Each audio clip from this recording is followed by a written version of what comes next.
I want to start off with who and what our educational partnership does, because I mean that you are all across of New York State. And there is an educational partnership in each region across New York State. So I'm going to start by sharing my screen because I want to pull up this website for you. And this is our educational website. So it's osepartnership.org. And it has each of your regions. So if you go to home, I'm sorry, let's go to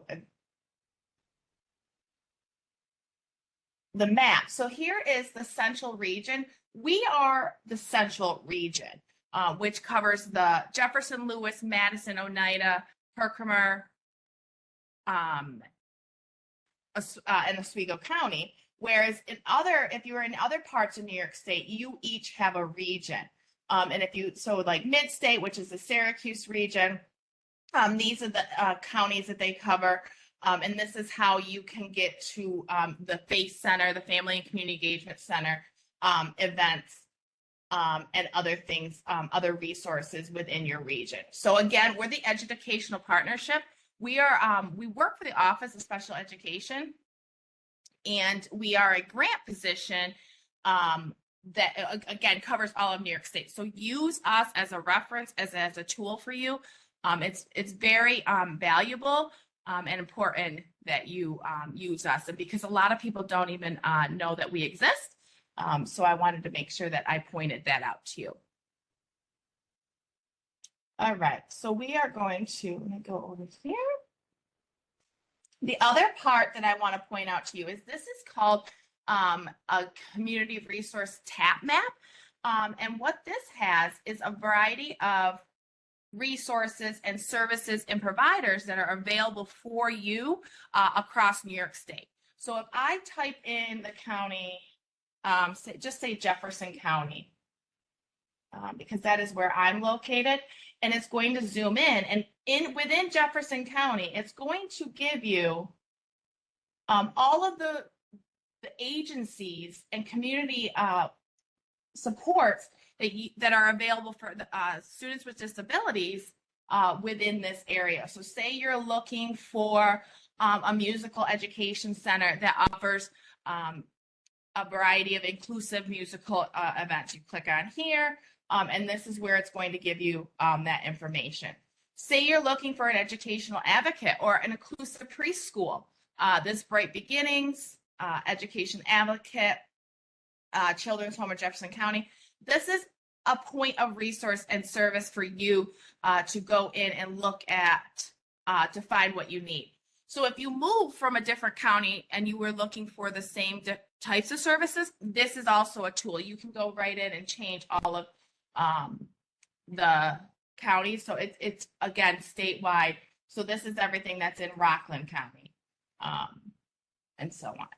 Okay, so that's a tool for you that I wanted to make sure that you pointed out. Again, it's on that map page.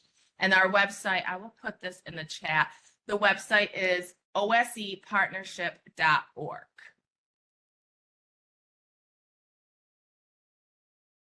Okay, let's get right into the presentation. So again, we're with the Office of Special Education. We work with families, we work with school districts, and we work with community agencies to bridge the gap and improve outcomes for students with disabilities. We offer a variety of trainings on a variety of topics, from transition to behavior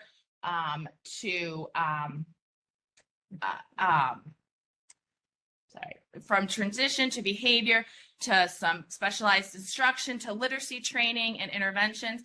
And the thing is about all of this is scripted from New York State. So regardless of what partnership you go to, you're going to get the same type of information. So if you're in Rockland County or in Rochester or in Buffalo area, they have the same exact information that I'm providing for you tonight. And it's scripted from New York State. So everybody's getting the same exact information. So this is the Family Guide for Transition Planning, the framework for Family Guide. I appreciate you taking that survey, because that survey allowed me to realize what I needed to cover and what was important. what I got from the survey is you need general and basic information. This is technically a 2 to 3 hour presentation. We're not going to go that far today. We are going to just skim the surface, and then I'm going to provide you a family guide to transition planning. It's a workbook. It's a 72-page workbook that is going to be emailed out to you after this presentation. And that is going to be a resource for you, and it has glossy of terms and acronyms, and it's a great resource for you. So that is what's going to be your real important guide that you're going to use as you work on transitioning. So again, I'm just going to skim the surface on a lot of this stuff, and then of course be available for questions and support afterwards. Okay. New York State makes me say this. It just want you to know that the resources shown are designed to provide helpful information. Resources are provided for instructional use and purposes only. Do not constitute New York State Department of Ed endorsement of any vendor, author, or other sources. To the best of our knowledge, the resources provided are true and complete.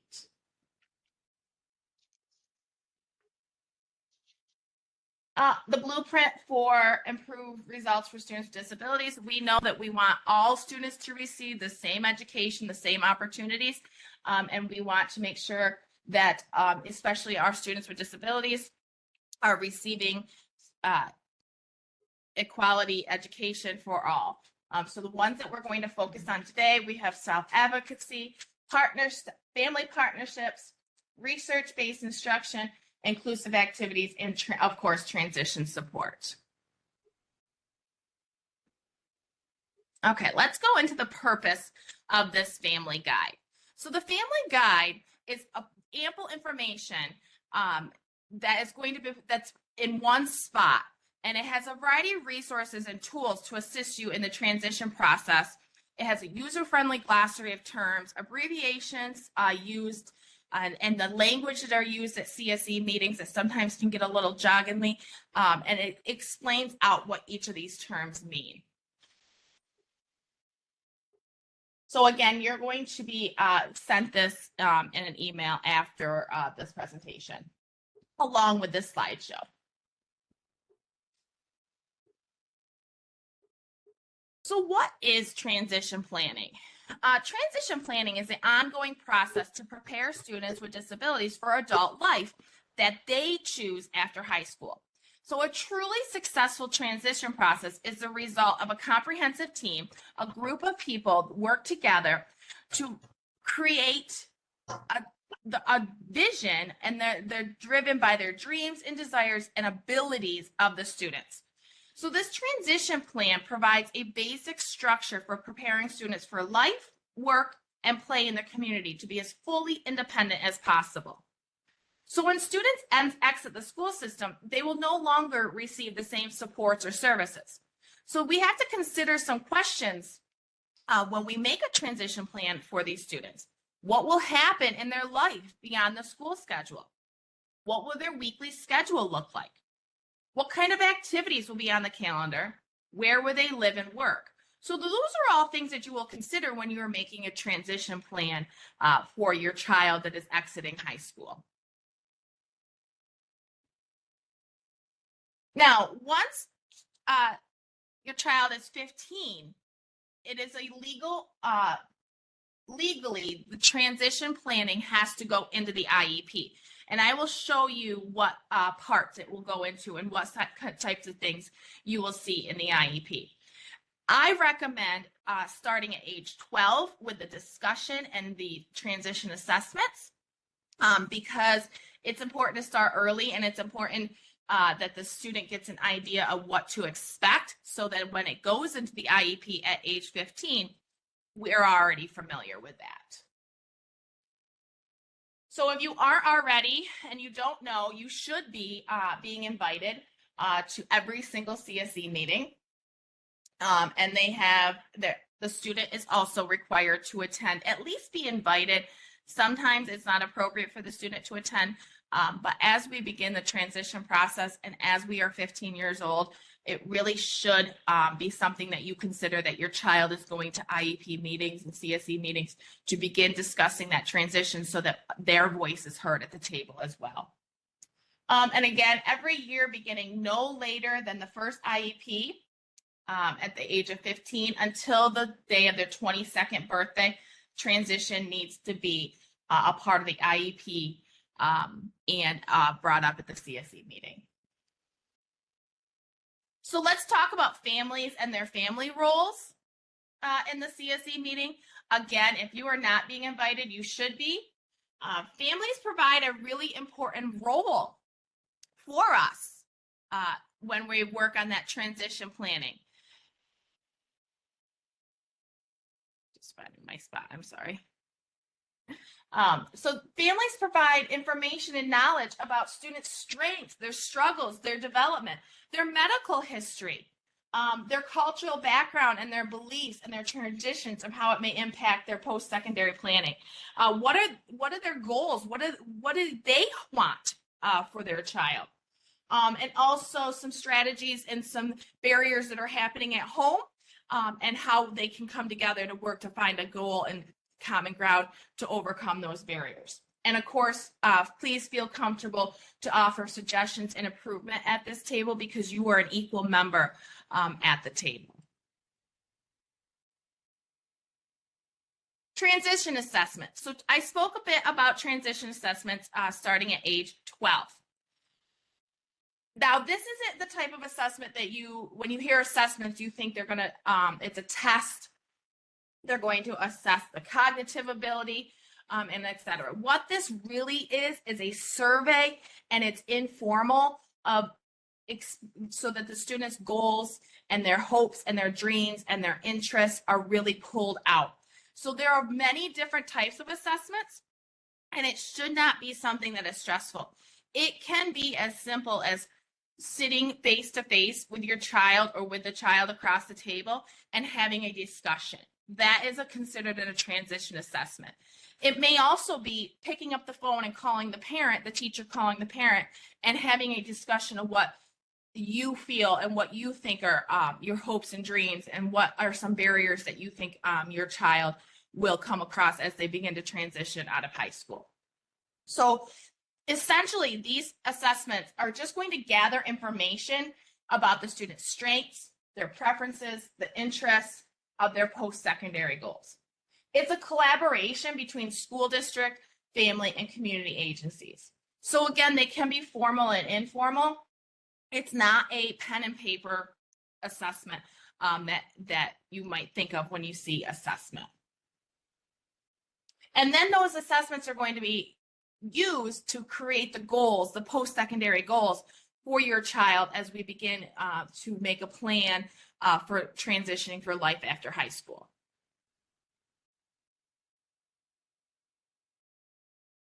Okay, this is a biggie. If you have heard the news lately, which I love the news and I love, that they get information out, but if you have heard the news lately, you may have heard that New York State is getting away from Regents exams. That is a proposal. So what this is, the New York State Blue Ribbon Commission has recommended 12 different graduation changes, per se, to the Office of Special Education and New York State Department of Education. On June 10th, they held a public meeting and they proposed the 12 different options. One of the 12 options was to eliminate the requirement to pass the Regents for graduation. That is not set in stone yet. It is not decided upon. It is just one of the recommendations. They're still in talking it out with the Board of Regents. They have just presented it. We're hoping in November, when they come back to the table for the Board of Regents, that there will be some sort of decision to be made. But it's not something that's just going to be a slam the door and be done. It's going to have to be a transition process and working it through, like whether it's in 2024, 25, 26 school year. It's not going to be just something that is just done, pull the plug on. So it's something that's going to have to be weaved into education and done right. So it's definitely an option. I am glad that they are looking at this because we know that our students with disabilities and some of the kids that we work with and some of the kids in our homes aren't the best test takers. And they can perform skills and at a different level and by doing a portfolio or be doing a volunteer or going to BOCES and doing the CTE program and et cetera. So we know that there are different ways to show off what we know. So I am glad that they're looking at this Regents, but it doesn't mean that Regents are going completely away and it won't be a requirement. It just may be a different pathway and it may look different. So I wanted to make sure that I just hopped up in my soapbox for just a moment to give you that disclaimer because I know it is a hot topic right now, and if you haven't heard about it in the news, I'm sure you will in the next couple days. With the information and the documents that I send you, I'm going to send you the actual board minute. It's all public. You can attend and listen in. And I will send you the minutes in June. It's a lot. And what it is it's a Blue Ribbon Commission presenting this to the Board of Regents. So there's some back and forth questionings and stuff, and it's an actual meeting. So there's some jargon in there, and but it is interesting to listen to, and it would be nice so you can know what was going on and what to expect if you have younger kids. So currently, right now, there are 3 options for graduation requirements, for diploma requirements. You can get a Regents, with advanced designation, or you can get a local diploma. Those are the 3 options right now. And something that I want to point out to you is if you look down on the bottom, it says Family Guide, page 28 and 32. When you get this PowerPoint presentation, you can refer to these pages for more information.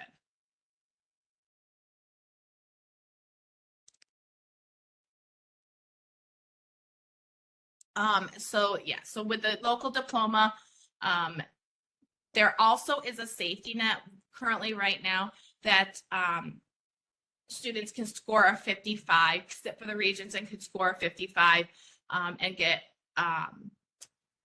a superintendent's approval or appeal. So there are other options within that. And on page 28 through 32, it does go into that within great detail. Okay. Another thing, option that I want to point out is the CDOS, or the Career Development and Occupational Studies. This is an endorsement, and it can help the student earn a diploma. It can also supplement a diploma or serve as a standalone credential who will not earn a diploma.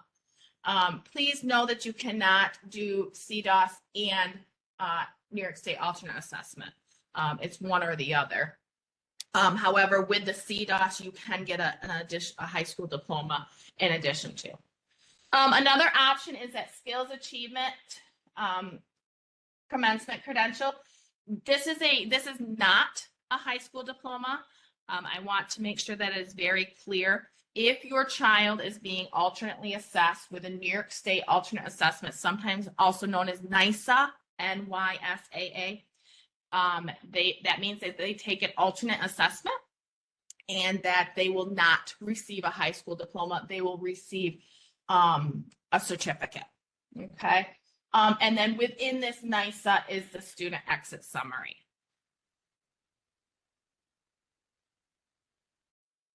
Also, something that I want you to consider with the NYSA, it is something that should be evaluated every single year at the CSE meeting. It is something that should be discussed. Usually the first time you will hear about it is at 3rd grade when the New York State tests start happening. And they may say, I think your child will benefit from NYSA. The data shows the IQ is low, etc. Fine, and that's okay if that's what we need to do. However, I want to make sure that you're talking about it every single year. Is this something that still needs to be on the IEP? Is this something that we can consider removing and at least sitting for the Regents? And just because your child is taking the NYSA does not mean that he cannot sit for the Regents and try to get a 55. I know that getting a 55 is even a difficult task for some students, but it's the attempt and there are options out there. So that is me just making sure that you're aware to really weigh your options. Look and question everything. Really look into that NISA. Look into other graduation pathways so that anything can happen that your child could get a high school diploma if he or she is capable of. Okay. Okay. Within that handbook are some transition checklists. So there they go. So within that handbook are some transition checklists. I mentioned earlier that at age 12 is when you should start having transition discussions. It's an ongoing conversation. It's an ongoing process, really beginning at age 12.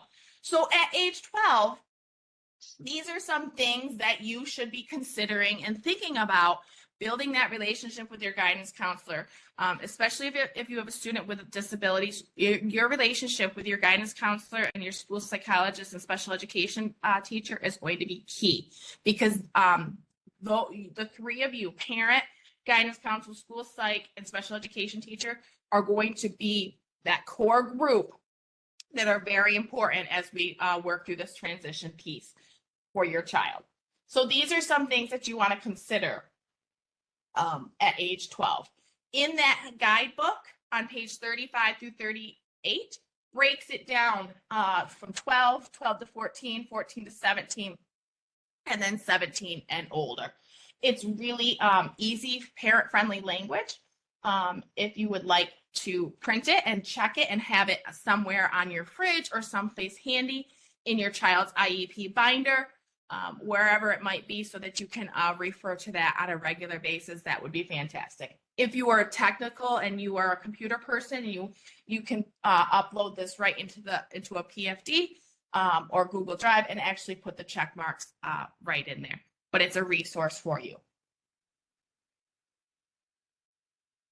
Okay, so we went through this a little bit, but I will touch upon it because it is important. The family's role in transition planning.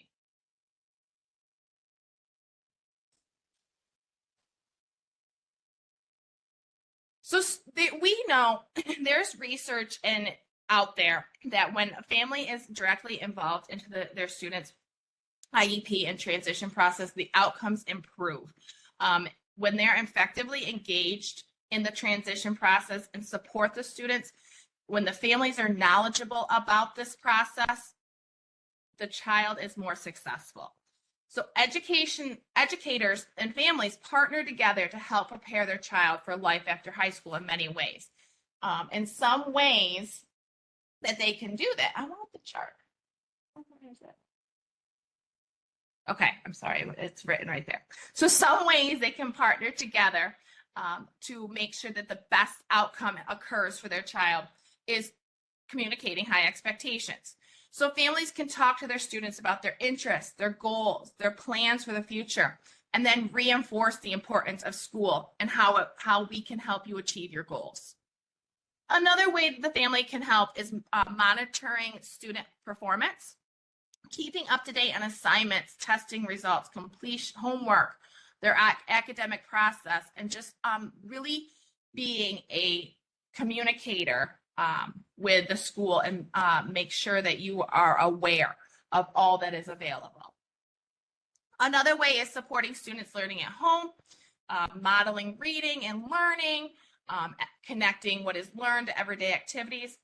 Another important part is engaging your child in projects at home, such as cooking, building, cleaning, grocery shopping, exploring that community that you live and work together, going to the bank, visiting a community college, volunteering in the community are all experiences that are going to support your child in the future. And then, of course, advocating for your child. We're going to touch a little bit in the next slide about being self-determined and self-advocating for yourself and self-identifying.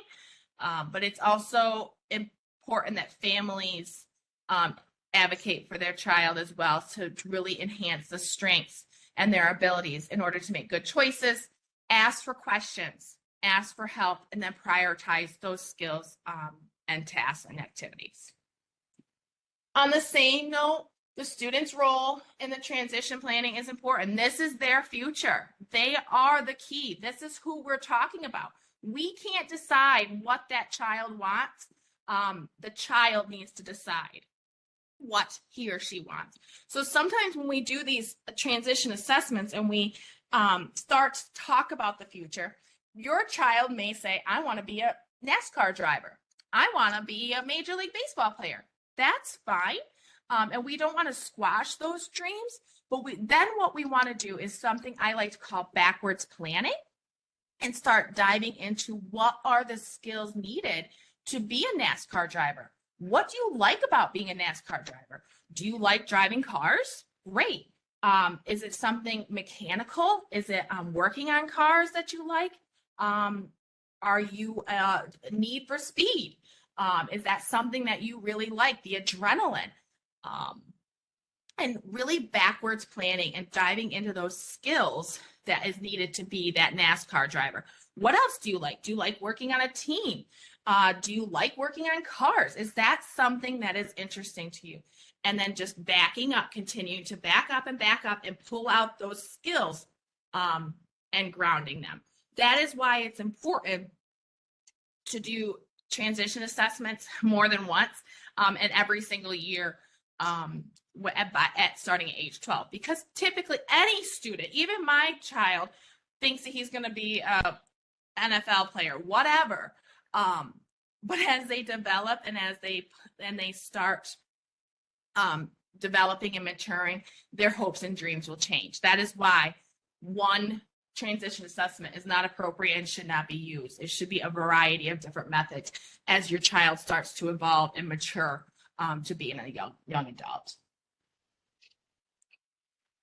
Most important thing for your child to develop is to be self-determined, to be self-advocating for themselves. This allows your child to develop those skills to be goal-directed, self-regulated, and to communicate what you're capable of, what are your strengths, what are your barriers, what are my hopes, what are my dreams, what are my goals. When a child develops self-determination skills, the transition planning, I don't want to say that transition planning is ever easy, but it becomes easier.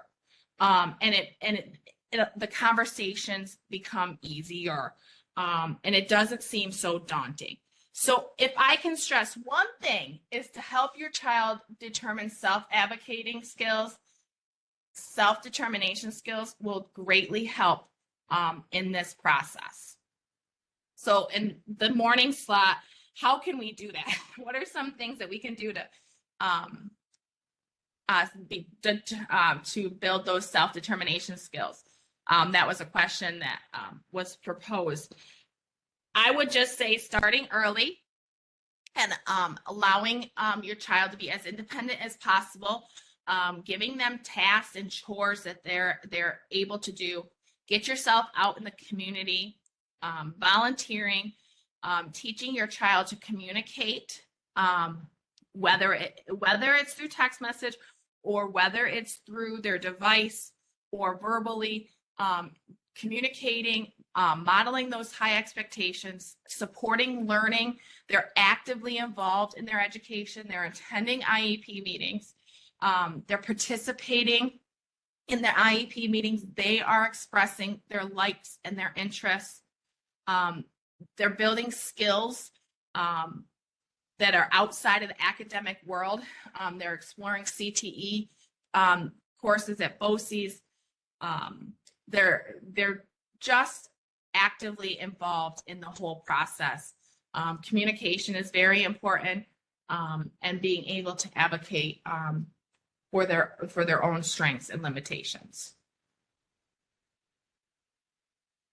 Okay, post-secondary planning.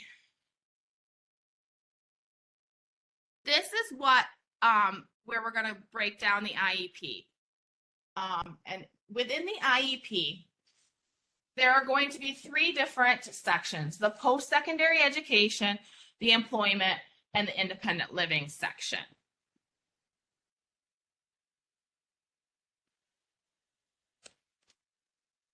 Okay. And this is where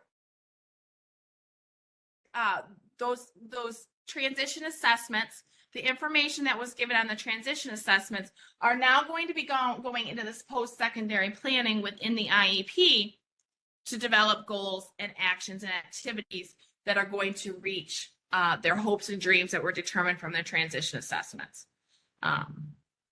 This is where the plan begins. So the employment part is whether the student is going to seek employment either during or post-school completion. Students should have the opportunity to participate in career exploration activities. And this can be done through work-based learning, through the CTE program at BOCES, internships. They can learn the technical and academic and interpersonal skills that they need to function in the workplace. That can be done during work-based learning. It also emphasizes the relationship of parents, or your relationship with adults, and connections broader than your social and your professional networks. And it also provides authentic work experiences.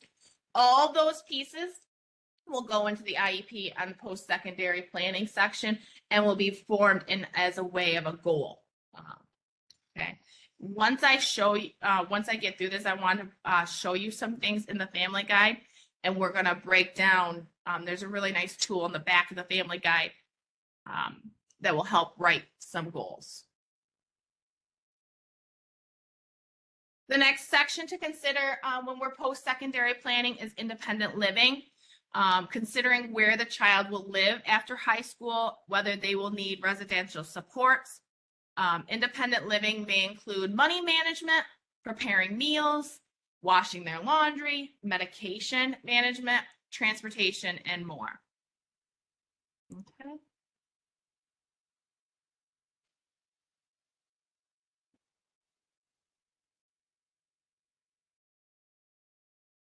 So students with a disability who are interested in post-secondary education may pursue a college or university. Okay.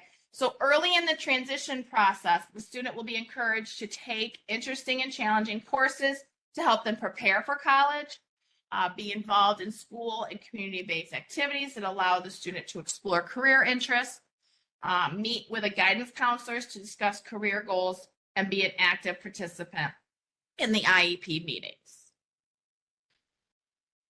So for an example, if your child is showing an interest of being a veterinarian or a veterinarian tech, some courses that they might want to consider in high school is agriculture courses, or looking at if there's a program at both for vet tech or volunteering at an SPCA. And those are all things that will be written in the IEP in that post-secondary education section, so that those things will be followed and that we can really hone in on what the child is interested in. So again, not everybody will go to college and a university, and that's okay. If your child's hopes and dreams are to be employed, they will have the opportunity to participate in exploration activities, complete and interest activities, and assessments to discover possible career paths. So going back to our NASCAR driver, they don't want to go to college. However, they still want to be a NASCAR driver. So we may set up opportunities for them to volunteer at a local mechanic shop, maybe visit, if you have a race facility in your area, visit those, volunteer there, set up internships, and another thing. There's my notes. I'm sorry.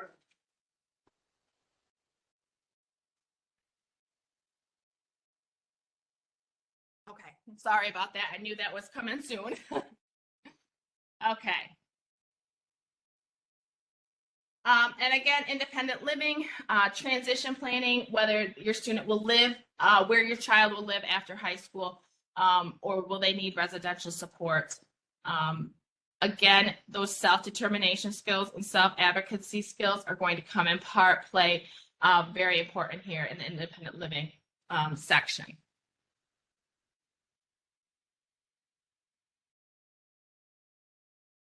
Okay, adult services. This is really important. There is a difference between being eligible for services and being entitled for services. When you are in high school, you're entitled to receive services that are a part of the FAPE, free and appropriate education, that is outlined in the IDEA. Okay. When you transition out of high school, you will be eligible for services, and accommodations will not be automatic. So once a student exits, you will be eligible for student services and supports as determined through requirements of the agency. It will be very important that you self-advocate and self-identify those skills or those accommodations that you need. So please know that there's a difference between this, let me go to the next slide, between the IDEA and the ADA. When you exit high school, you are leaving the IDEA world, which makes skills and services and modifications an entitlement for you. You're entitled to those things. You have to get those things. When you exit high school, you're entering the ADA world, which is completely different than what it is in high school.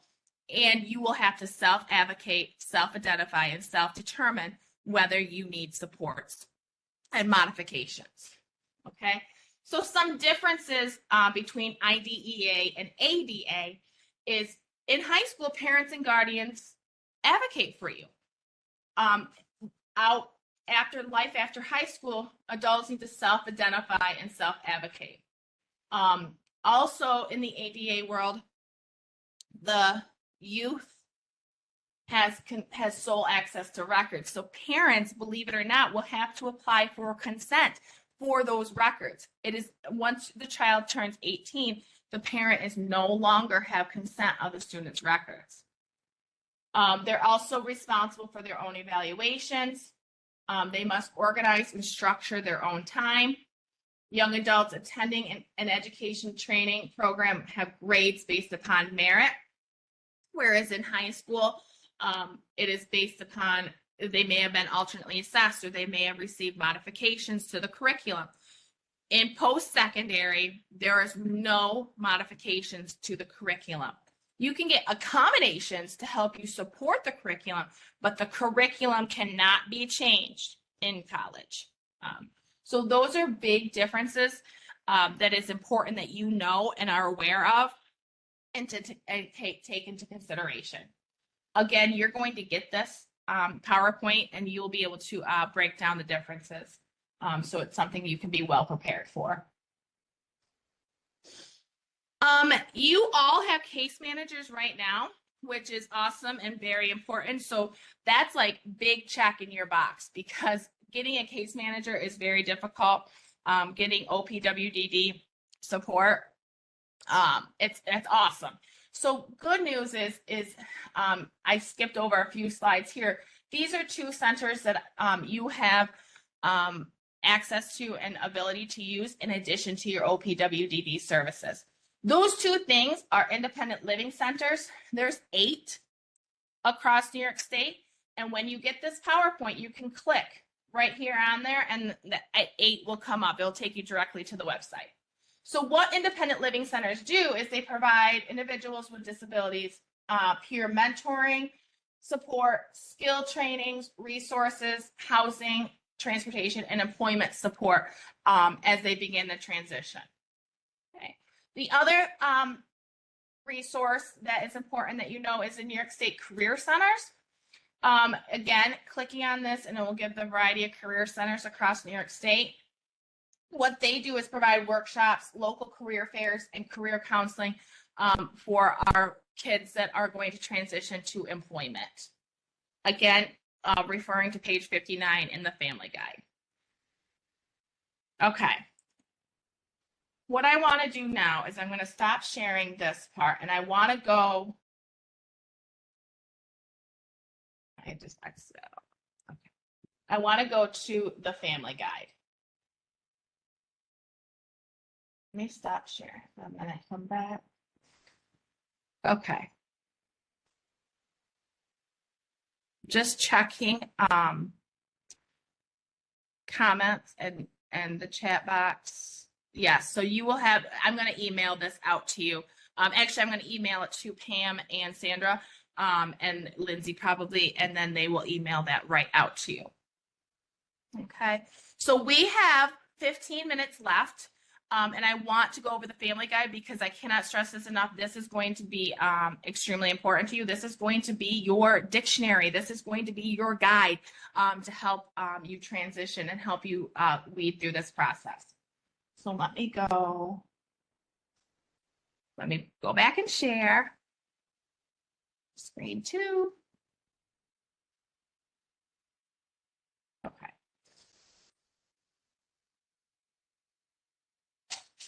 Sorry, I gave everybody craziness for a minute. So this is what the guide looks like. Okay. Family guide to transition planning. This is what it is. And then we go to the table of contents. Okay. So when you get this guide, you can click. You can hover over with your mouse and you can go right to those certain things. So within this training, because we only had an hour, I did not go over every single law that that goes along with the students with disabilities. However, if you click on these, it will take you right to it. Of course, I do not want to click it. Okay. But what I do want to show you is down here at the very end are appendixes. And there are some assessments in here, but I want to go to this post-secondary goal one. But of course, it's not going to let me click on it. So let me go to this page number 60. Okay, so this is the post-secondary goals. So what's going to happen first is students are going to be given a transition assessment. They're going to experience what their hopes and their dreams are, what their strengths, what their barriers are. And then this is an assessment or a tool to use to help create some post-secondary goals. So this is what are your favorite subjects in school? What are some subjects you don't like? What do you want to learn more about? What do you want to continue to learn? So based upon those 4 questions, we're now going to write a post-secondary goal. So the child may have indicated that their favorite subject is science and agriculture. They really enjoy being an FFA. Their aunt has a farm and they are been working and volunteering on the farm. And some subjects they really don't like is English and their Spanish classes are really hard for them. Fine, that's all good and dandy. So with that information, she may be interested in animal care. So she will attend a 2-year college with courses in animal care. Okay, that goal right here will go directly into the IEP, and then they will create action steps and activities that they will do in high school in partnership with their guidance counselor, their special education teacher, their BOCES instructor, their agriculture teacher, whatever it may be to help them reach this goal. Again, this is just skimming the surface of post-secondary and what the IEP looks like. I don't want to go too far into what goes into the IEP because that's a training all in itself. But I want you to know as parents and case managers that are getting ready to transition, these are things that you should be looking for. There should be transition language and post-secondary goals within their IEP. If there is not, you need to reach out to the CSE chair or to the special education teacher. At 15, it is a legal binding law that it needs the post-secondary training and transition needs to be indicated into the IEP. Okay, and then there's an employment section, same idea. And then based upon those 5 questions, coming up with a goal. My goal is to work as a dog groomer as I participate in veterinary science courses. And then our independent living section. What do you like to do for fun and work? Do you plan on moving out? And then based upon those 6 questions, a goal, I will share an apartment with a friend. I will ride the public bus by myself and shop in the community. Okay. Appendix C is, so these, the areas across in yellow are topics and things that you need to consider as a family member or as a case manager as your child's transitioning out of high school into life after high school. The employment, research, living activities, transportation. So then down here, you can start brainstorming your thoughts and your needs and your barriers and what you need to do. So say you spoke with an independent living center on this date, but you still need information on transportation and acquiring a driver's license. So this is more of your note catcher and your tool as you organize your thoughts and begin to weed through this transition process. And then again, this is the student transition planning portfolio. Down this column in blue is self-determination, work tolerance, interpersonal skills, communication skills, and mobility. And then just brainstorming and organizing your child's and your thoughts upon their strengths, their hurdles, and what are some skill development required in this area. Okay.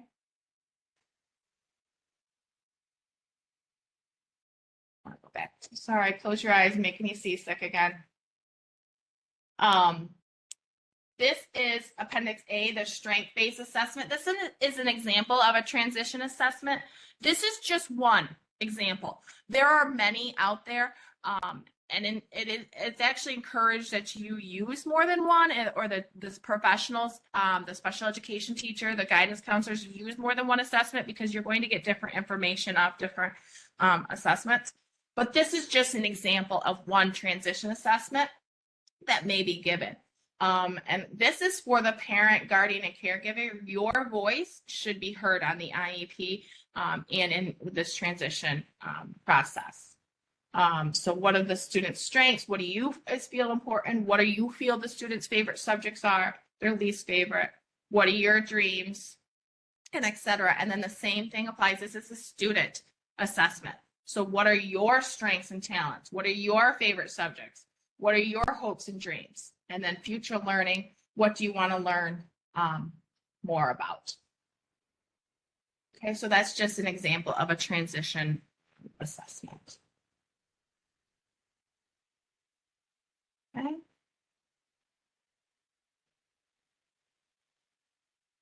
That was a lot. I know it was a lot. I know I speak fast, but I wanted just to skim the surface. And I hope that once you get this family guide, you really use this as a tool to help you guide your way through transition. I'm also going to send that Board of Regents' minutes so that you can get an idea of what the Blue Ribbon Commission is proposing for the future. And again, we just to point out, there are family and community engagement centers in every single region across New York State, and going through to that website will guide you where or who your family engagement center is, because we have one across all of the counties in New York State.